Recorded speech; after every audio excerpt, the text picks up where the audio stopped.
사수가 없으셨거나 제대로 된 교육 과정을 겪지 못하셨을 거예요. 처음부터 끝까지 다 들으시면은 정말 이제 신입 직원이라고 하더라도 경력직 10년차 직원분들이 하는 것과 결과물이 그렇게 다르지 않을 정도로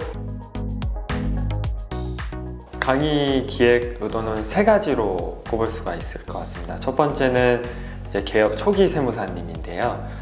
저는 이제 지금 개업한 지 5년 차 된 세무사입니다. 그러다 보니까 직원을 채용하면서 그리고 교육하면서 여러 가지 시행착오를 많이 겪었는데 그때마다 좀 이런 매뉴얼을 좀 만들었으면 조금 기존에 교육하고 이렇게 이 강의를 하는 과정에서 조금 더 수월했으면 어땠을까 이런 것들을 많이 생각하게 됐고, 두 번째는 기존에 사수가 없는 신입 직원분들이에요.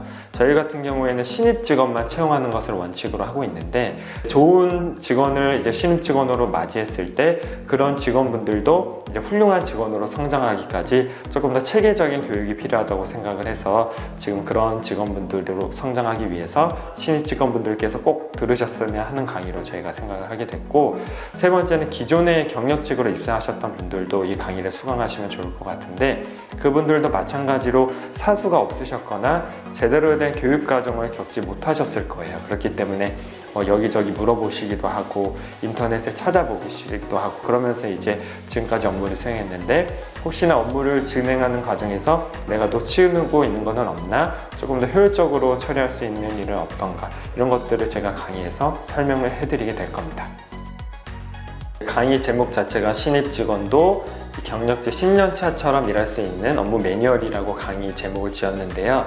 저는 업무를 한 3단계 정도로 구분을 합니다. 첫 번째는 한 100점 만점의 결과를 만들기 위해서 1에서 50까지 진행되는 일반 단순 업무가 있을 수가 있고요.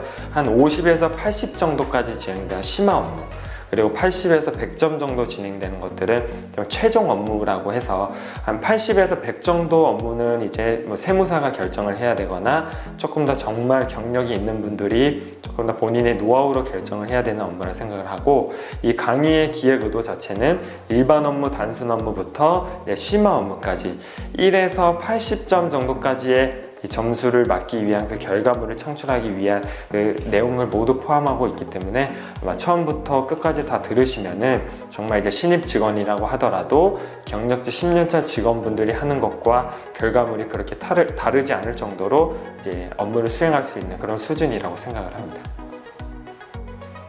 저도 이제 개업 초기 청년 세무사인데요. 이제 저뿐만이 아니고 다른 노하우를 갖고 계신 분들도 많이 계시겠지만 저처럼 이제 시행착오를 겪지 않으시고 서로 노하우를 공유하고 하면서 이제 제가 갖고 있는 노하우도 많이 이제 안내를 드렸으니까 다른 분들도 많이 도움을 받으셨으면 좋겠고, 특히나 개업 초기의 세무사님이나 신입 직원분들이 좀 강의를 잘 들으시고, 저희 업계 세무사무소 직원분들을 구하기가 힘들다, 직원의 입퇴사가 잦다, 이런 게 업계의 고질적인 문제인 것 같아요. 그래서 저는 이런 작은 저의 이런 강의가 그런 문제들을 조금이나마 해결할 수 있는 조금 디딤돌이 됐으면 하는 게 제 바람입니다.